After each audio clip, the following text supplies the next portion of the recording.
concerns. Just saying. Okay. All right, so we will call today's zoning board of appeals meeting to order for today, January 21st. Fairly short agenda. As the first order of business would be approving the meeting minutes from the December 17th meeting. Does anybody have any changes to the meeting minutes? No, No. So I I think make a motion that the minutes be passed.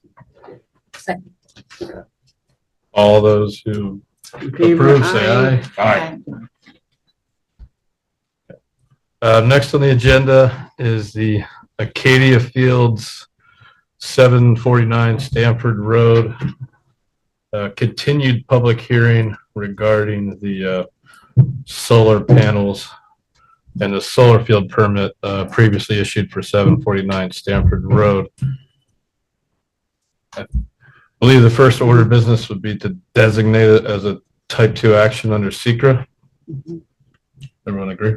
And to see if there we have was- any more public. Oh, we're going to do that. I just figured we would do the SECRA thing Mhm, first mhm. before we forgot. Mhm. There was some question in someone's letter about whether it is a secret type 2 or not. So I don't know. Okay. Well, I believe on our advice of our council, Mhm. the 749 Stanford solar field, that's a type 2 under SECRA? That's a type 2 action. Okay. It's an appeal. Appeal of a determination of the, Oh, type 2 action, Yeah, correct, secret type 2 action. correct. right. Oh, you said it well, right. okay, there was some question about that But what's the question? in the letter. If it came today, I can tell you I haven't even Yep. looked at any of that stuff yet. Do you Okay. remember what it It says? came too late. Yeah, I can open it. All right, thanks.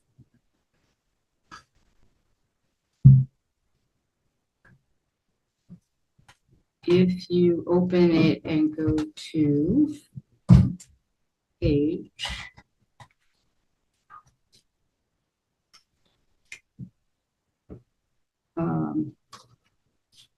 Which letter is this?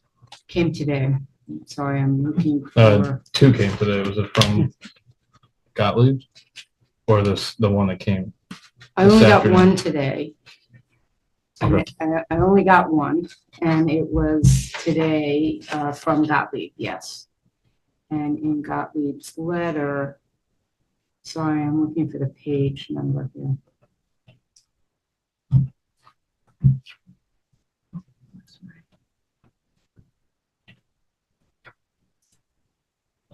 Here we go. On page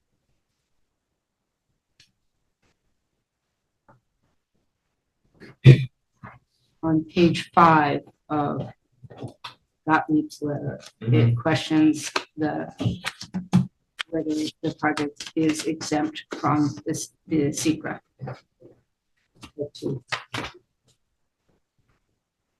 Yeah, look over your shoulder. Yeah, right here. Thanks.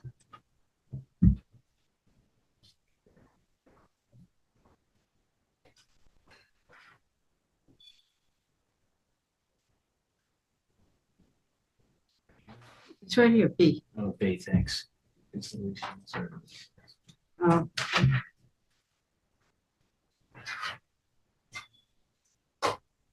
Mr. Gottlieb's coming in right now.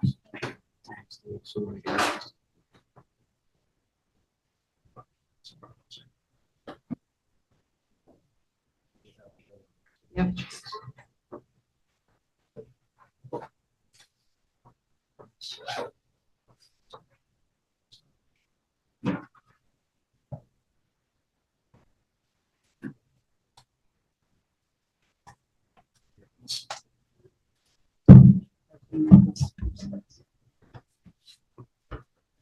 $5.59.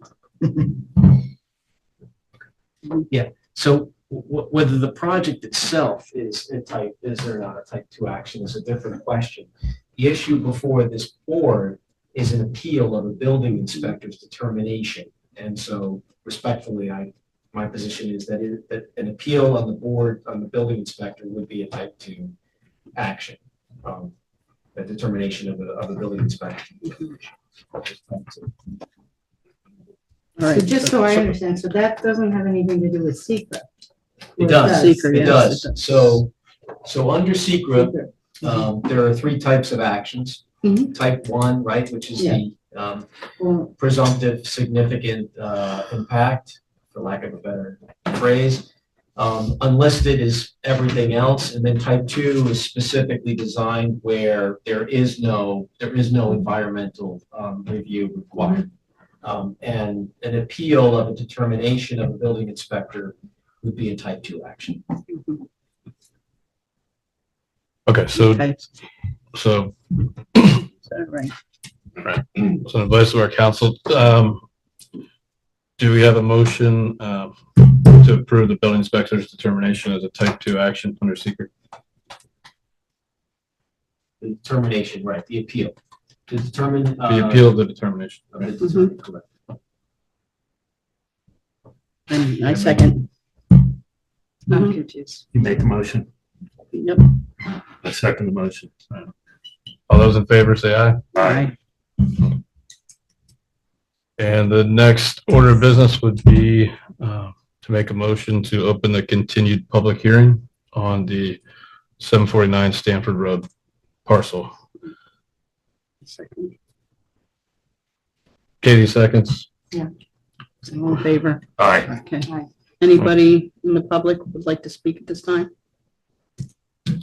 Just a question, has anybody talked to somebody from the State Department on the ag exemption? Sometimes you talk to the person who's in charge of that area and they have opinions on what's exempt and what's not. Just curious if anybody that's contacted that person. So my understanding is the ZBA has not received any interpretations, whether the appellant or the property owner have contacted Ag and Markets. I don't know. I can tell you that they have not submitted any documentation unless it came today, because apparently a bevy of documents appeared today, which I have not reviewed. I don't Yeah, a think couple the hours ZBA ago, has yeah. either. No, a couple Unless hours ago. something came in that documentation, I'm unaware of any solicitation of Ag and Markets opinion on that. Mhm. Anybody else? Mr. Galley? Yeah, if you want, I could come to the board and explain. That's fine, Mr. Gottlieb, that's fine.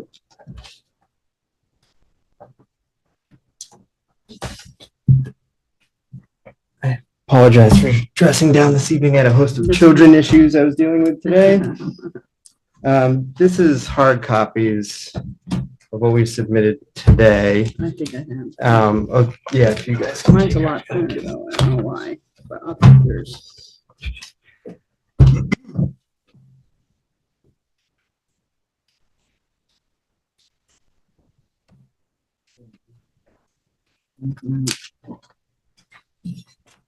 So we submitted that today. So Charles Gottlieb with the law firm of Whiteman, Osterman and Hannah here on behalf of Lisa Biase and Lou Casciano. They have the property directly across from the solar panels. So the submission I just handed you today is a response to comments and questions we got at the December 17th public hearing, including questions that your planning board attorney, asked us to look into or thought it'd be a good idea to look into. And also we received a letter from the owner of the project site, Michael Pryor, his attorney. So we responded to those as well. We also have some new information in there. If you recall, we retained Studio A landscape architecture and engineering firm. And they took a further look not only into the visual impacts, but also alternative locations that would be more compliant with the zoning code. Before I get into just a brief summary, I don't want to lose sight of the forest for the trees here, in that you just classified this action as a appeal of the building permit that was issued, an interpretation of that. So, we shouldn't be looking for ways to rectify the solar panels. Certainly, we know we can relocate them and they can be compliant with the zoning code. But you're asked to either uphold the building permit or revoke the building permit. What happens from there is hopefully they go and relocate them somewhere, do the proper permitting and so forth. But that's really the question to be asked. So one of the things we highlight in our new submission is the last meeting, we informed the board that there was work going on, even though there was a stop work order issued by your building department. Even the planning board chair, who was there that evening, asked the building inspector to look into this because you don't really want property owners, continuing to violate things. The appellants noticed another utility pole is up. Solar panels are getting connected to the grid. So we put documented evidence into the record and there's pictures there. Again, that's 2 new utility poles now, where the zoning code doesn't allow for any unless there's written documentation from Central Hudson saying you need them. Another point we'd like to highlight is that there's still no compliance with zoning code 165-60E1. And this is a requirement for residential and commercial properties alike. And that is, 1, there's no evidence in the record showing compliance with the 110% limitation rule. And also that solar panels must be for personal use only. This applies to everyone. The 110% limitation rule is that solar is limited to 110% of anticipated total power used by the applicant. The ZBA chair at the last meeting noted there was nothing in the building department files showing what's your energy use of the project site. So we could calculate what 110% of that is to see if there's too many solar panels on the site or how many should be there. We also note that there's a requirement that solar systems must be used to supply energy for the personal use of property. It was admitted on the record at the last meeting that the solar panels are serving this entire project site. You have a couple residences there and you have the commercial horse barn. The energy is being used for those commercial horse barn operations, which are not owned by the property owner. So it's not for his personal use. The ZBA doesn't really need to look further than this and the lack of that information in the record to revoke the building permit. But we go on. One of the bigger questions and kind of open items was, some say it's residential, some say it's commercial, some say it's agricultural. And there are certain flexibilities in New York state law for agricultural properties. But even agricultural properties still have to go through the permitting process. If that permitting process is deemed to be too stringent, then it is the Department of Ag and Markets that comes in and with their enforcement powers. But notwithstanding that, the property is not a farm operation because the horse barn is not a commercial horse boarding operation. To be protected as a commercial horse boarding operation, you have to receive more than $10,000 annually of revenue from the boarding, and you have to board at least 10 horses.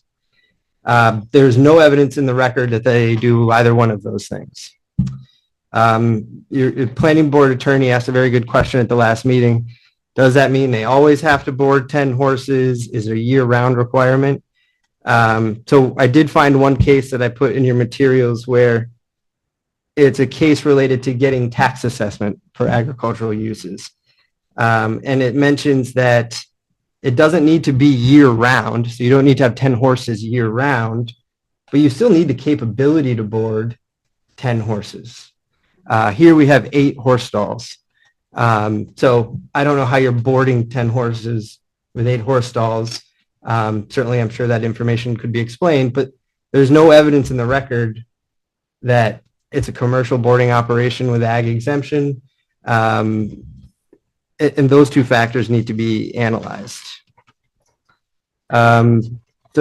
Let's say, even if it's exempt because it's from it's an agricultural use or it has some flexibility, you still have to comply with the zoning code. But NYSERDA tells us that solar panels will be protected if they're labeled as farm equipment. If they, again, provide 110% of the energy used by on-farm equipment. We know here that the solar panels are producing energy for the entire project site. commercial horse barn, residence, whatever you might have there. Certainly the residences, which we believe are being rented out, we heard it last month, are not farm residences. The record doesn't state that they're used for farm workers. So they're not on farm structures. They're not farm structures. So to the extent the energy from the solar panels is being used for things that are not farm structures, they're not protected by Ag and Markets Law. We also looked into whether or not the State Environmental Quality Review Act applies to granting of the building permit or review of the solar panels. You guys rightfully just said that this interpretation is a type 2 action. But I see nothing in the secret regulations that talks about solar panel permitting on agricultural lands being exempt from environmental review. Some of the newer information that I just submitted, and I think there's larger sheets in your packet that are cross sections. So it's a visual assessment conducted by Studio A Landscape and Engineering. So we know that the requirement, again, for commercial or residential, is that they have to be fully screened at all times, the solar panels. Not partially screened, not screened just a little bit, fully screened, meaning they can't be visible. Prior submission, Studio A noted that in their expertise of doing landscape plans for solar developments, the relocation of the landscaping is inappropriate. The lack of double rows of landscaping is inappropriate. The fact that there's no berm is inappropriate. The fact that there was no visual study done is inappropriate. So we asked for legible site plans. We did receive those, which was very helpful. We also asked from the property owner or Sun Common for contours of 1 to 2 feet for topography. We didn't receive that, so Studio A utilized the 5-foot contours that were available on the GIS system, which is what Sun Common used as well. And they did these cross sections, and you can see they are from the appellant's residence. So it's the second floor of their residence. And they have existing conditions. So what it looks like now, today. The faded trees are trees that are not in the direct sight line, but they are located on the map. So you can see existing conditions, clear view of the solar panels, and you can see that the appellant's residence is a higher topography than the solar panels. If we look at time of planting, you can still see a direct line of sight, even with the proposed landscaping. Sorry. If you fast forward 1 year on the next page, you still have a view of the proposed solar panels.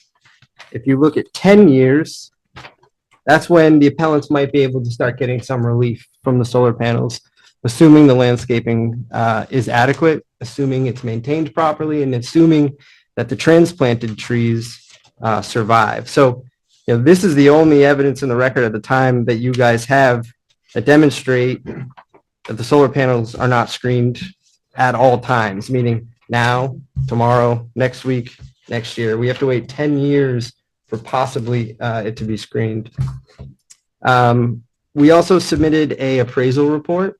And so the appellants are very emotional about this and serious about this because of the impact of their home value that they just invested significant monies in for renovations. Their property value will decrease by at least 22% based on that report. This is certainly a kind of concrete and real injury for them. And that's why this all goes away with relocation of the solar panels. We heard that there were no other alternatives for the solar panels. Even the letter submitted by the Property Owners Council noted that there are no alternatives for the solar panels to go on 400 acres of property. Studio A has a letter in here, again, setting forth the criteria for siting solar panels. They looked at the project site. They found 2 very good locations for these solar panels. One is with an address of 5, then there's pictures here in your packet. 5482 Route 82 has an existing access drive. It's 420 feet away from the right-of-way, which is compliant with the code. It has existing heavy vegetation and mature forests, has an existing utility pole with a 3-phase service, which is required. So you'll have minimal utility upgrades, likely instead of putting 2 brand new utility poles in front of the appellant's property. And there'll be no visual impacts. Option 2 was at 268 County Road 57. Again, existing access. This would be 355 feet from the right-of-way, already heavily buffered, 3-phase utility service with minimal upgrades to the grid. And so there were other locations, Studio A noted as they investigated the 400-acre parcel, but those were certainly the best too.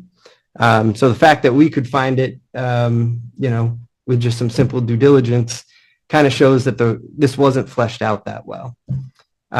There's also responses to Mr. Stafford's letter that he submitted on Friday. One of the main things I just want to highlight on the letter is the pictures that were taken by either Mr. Pryor or Mr. Stafford, claiming that there's no visual impacts.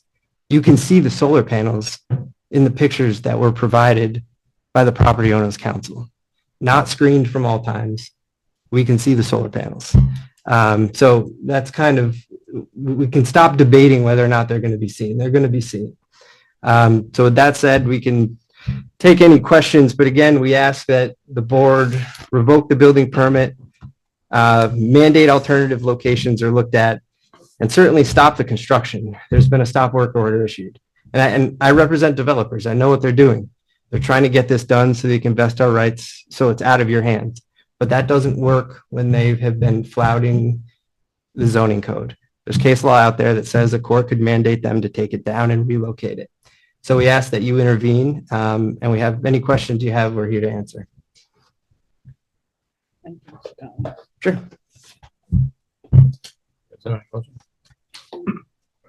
I'd like to read your letter, but Yeah, certainly. Oh, okay. Yeah. Thank you. Yeah. Yeah. My name is Daniel Stafford. I represent the property owner. I'd just like to look at it. No. I took some notes as Mr. Gottlieb was talking and wanted to respond to a few of his points. To our knowledge, there is no ongoing constructions. Central Hudson is replacing all the poles along Route 82 in this location. To our knowledge, that's what's happening here. John Gates is here. He's the property manager. He's been witnessing this process ongoing for some time now. We are not actively flouting the zoning code or trying to get around the stop work order. That's simply not happening. There's a rather detailed section of Mr. Gottlieb's letter today regarding the horse barn. He claims there's 8 stalls, therefore only 8 horses could be boarded. And in one facility, that is true. Right now, there are 13 horses because there are actually 3 structures that house the horses. So this property does enjoy the ag tax exemption because more than 10 horses are boarded there. It grosses well over $10,000 per year. So it does afford the flexibility that was referenced in the building inspector's email back to the appellants. If this was classified, this is regarding SECRA. If this was classified as a residential property, it would automatically be a type 2 action. So no environmental impact study needed. If it is classified as non-residential, a type 1 action is not mandated. It's optional. If the board feels that this is going to create some significant environmental impact, you can classify it as a type 1 action. That is working on the presumption that this is non-residential, which I don't know whether you've decided that yet or not. I believe the building inspector did, but I'm new to the situation relatively. So, but my point in saying this is, even if you deem this a non-residential project, it's not automatically a type 1 action. There would have to be a finding that there was going to be a significant impact on the environment. Right? The line of sight study that's in your packet that we got this afternoon, presumes that the trees that are going to be planted around the solar array are baby trees, that they're going to take years, more than a decade to develop, to even provide some shade. And that's just not the case. This is actually partially a tree farm. There are lots of trees there of many sizes. The mature trees that are going to be planted are approximately 20 feet in size. Okay. The solar panels can only be 12 feet. These happen to be at the most, at their highest point, 10 feet. So I would view that study with a grain of salt, just simply based on the availability and the height of the trees that are going to go there. As far as the selection of locations goes, I'm not sure if you had a chance to read the letter I submitted last week, but I did reference a couple of other locations that were studied. One of them is the first location that Mr. Gottlieb referenced, and that's the one in my letter that talked about there being shallow bedrock. There's an inability to properly trench to get the cables buried. And also with the shallow depth of the bedrock, the supports for the array are not going to be as stable as they should be. At least this is according to Suncom. The other site referenced in Mr. Gottlieb's letter is not on Route 82. Central Hudson has explained that the infrastructure that can support this array is only along Route 82. So it has to be there. And that's why I said in my letter, this site was chosen by process of elimination. We weren't targeting the appellants or looking for the cheapest way out. That's not the case here.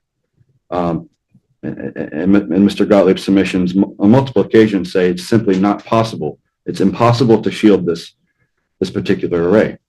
And that's not the case either, because your solar and wind law allows any combination of excavation, trees, fencing, in order to create this visual shield, which we have.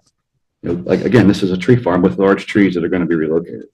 So if the board would like us, or the building inspector would like us to supplement the record with, actual tagged trees, so that their expert can make a more appropriate assessment, a more accurate assessment of what's going to be there, we're happy to do that. And let's see. And that's all I had in direct response to what Mr. Gottlieb submitted today. Again, I'm happy to address any questions that the board has. And we have Mr. Gates and Mr. Pryor here too, and I believe a representative of Suncommon on Zoom. Can I just ask a Sure. question about the bedrock and more sort of globally, like you can connect to bedrock and you can trench bedrock. So was it an issue of cost that drove that, or was it just physically impossible? Like, I'm not. I don't know the answer to that question. Vicky, I'm not sure if you were able to communicate directly with people. That site that they're Yeah. talking about was the first place that we looked at, Mhm. because, Let's just get your name. Sorry. I'm Michael Yeah. Pryor, I'm the property owner. That was actually the first site that we looked at, but it's all rock there, Mhm. so digging and obviously all Sir. those things. Would you like to come up Oh, here? sure. So that's why it's also the problem with that particular site is it's much further from the road.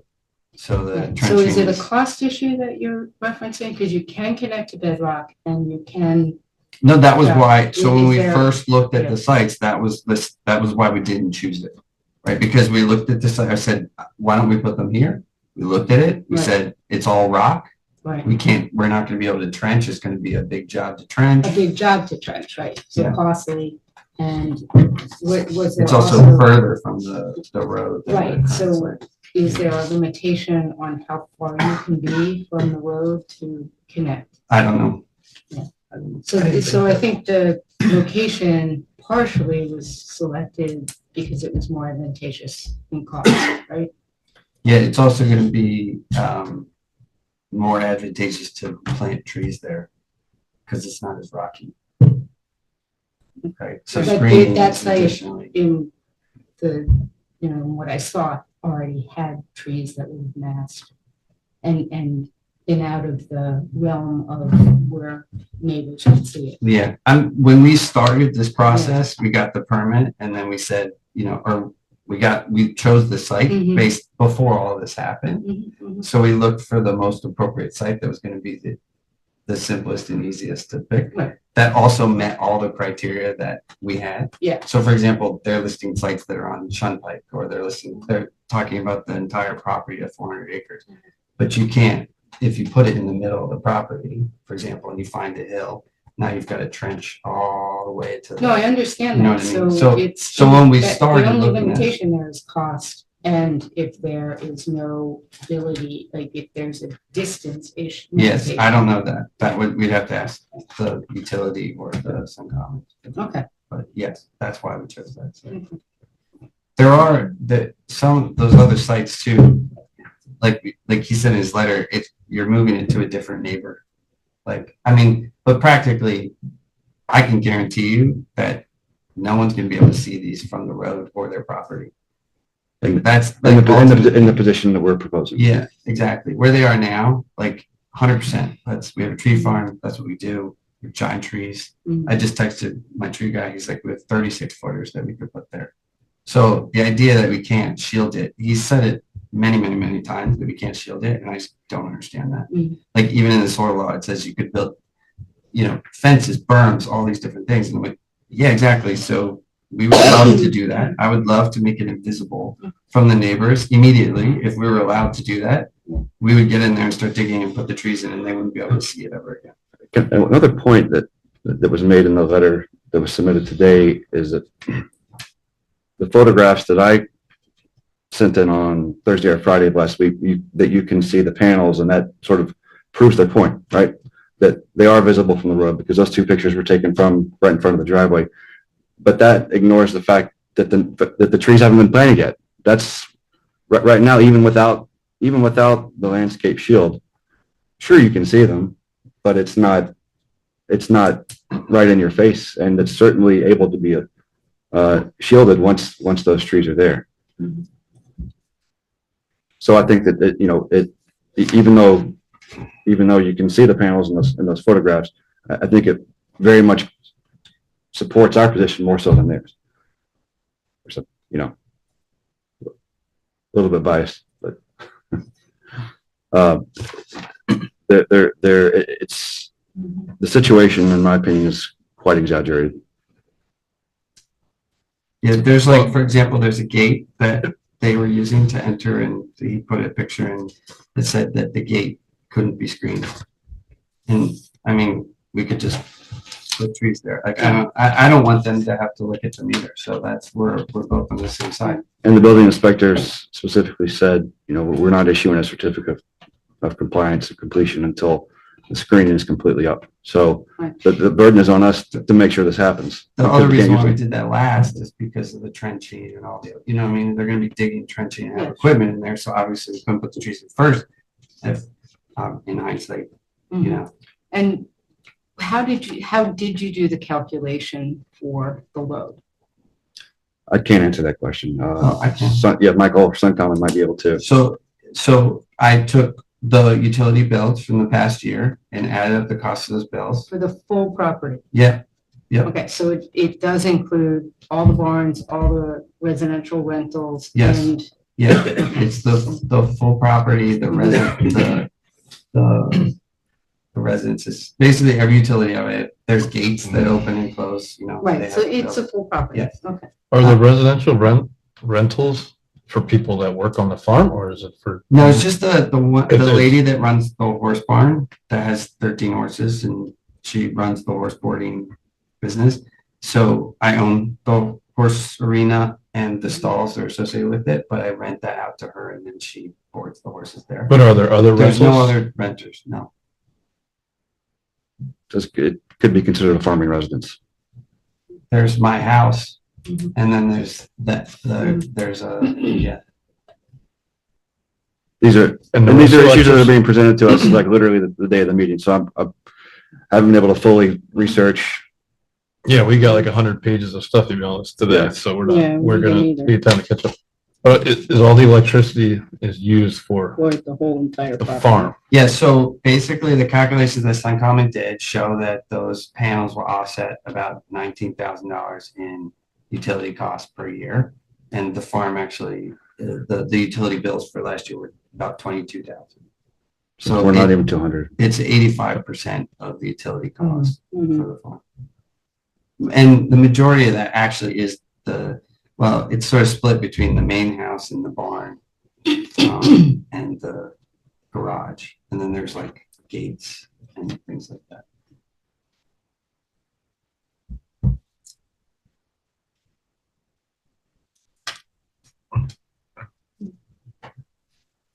Any other questions for these guys?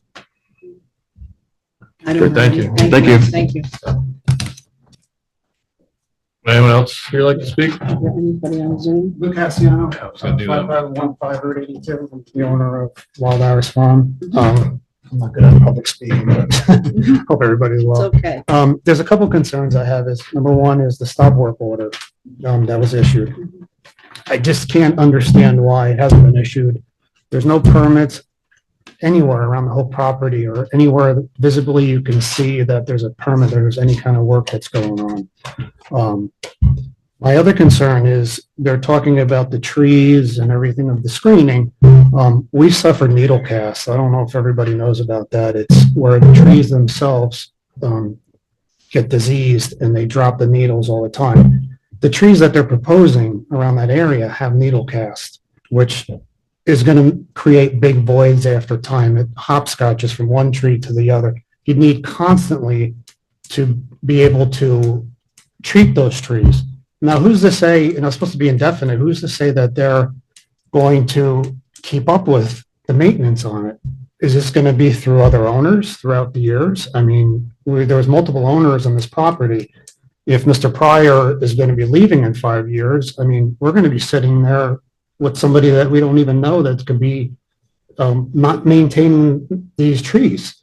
The other thing is disingenuous for council to say that there's no work going on over there. I mean, I witnessed them tying in the poles into his pole. You could see it. I mean, it shows it in the pictures that you guys have. So it's kind of, I'm just kind of floored that we have to take it to this level and that the building inspector, whoever, is not really enforcing what's going on over there.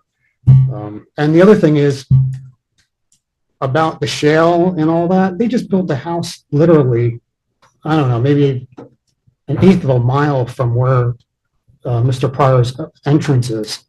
If they can build a house, and trench and put all the stuff in there, they could put a trench with the wires for the field, the solar field. There's all kinds of areas in that area. There's 3-phase up and down from Route on the Shunpike from Route 82 to Route 44. There's all 3-phase in there. There's other areas that this can be relocated to. We're not, and that's another thing I want to make clear. There are some people saying that. Actually, Mr. Pryor said it was, oh, you're anti-solar, you're anti-solar. We're not anti-solar. We are not anti-solar. We want to make that clear. It's responsible solar that we're looking for. So, anybody have any questions? Okay. Thank you. Thank you. Thank you. I just wanted to clear one thing up. It was noted that we put baby trees on the cross sections. Those cross sections were after review of the proposed landscape plan. So those cross sections are accurate as to what the developer plans on planting. So I just wanted to make sure that was, and there were also some secret inaccuracies, type 1 EIS, and I would defer to your counsel on clarifying that for you. Thank you. Does anybody on Zoom want to talk? Hi, yes. My name is Vicky Satcher. I'm calling in from Suncommon.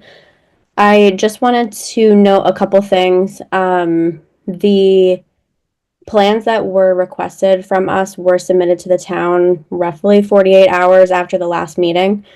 And I can give you documentation of that if needed. Also, just regards to the work that was being done on the property, that was Central Hudson doing that work. That was not any of our teams. And, that timeline is not indicative of of our knowledge. And I did let Central Hudson know, just the representatives that I have that we're working with. I did let them know that we do have a stop work order. But if their linemen were out on site, that's kind of out of my hands. I did let them know that we have a stop work order, though. I just wanted to make that clear to the town. Thank you. Anybody else on Zoom?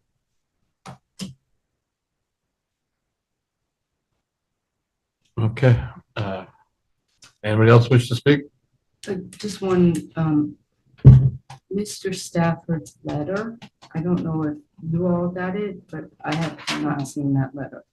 It was sent today, and I had put it on the table right there. It's right here. It was sent to you all a couple hours ago. It just, yeah, it just got sent. Okay. Okay, so. Okay, so we will put these in or close them first. All right, so we'll, The public. okay. So No other comments? no other comments. We will make a motion to close the public hearing. I second the motion. All those in favor say aye. Hi. Aye. Anyone say no? If the, No. the appellant could just say a few words, is that okay?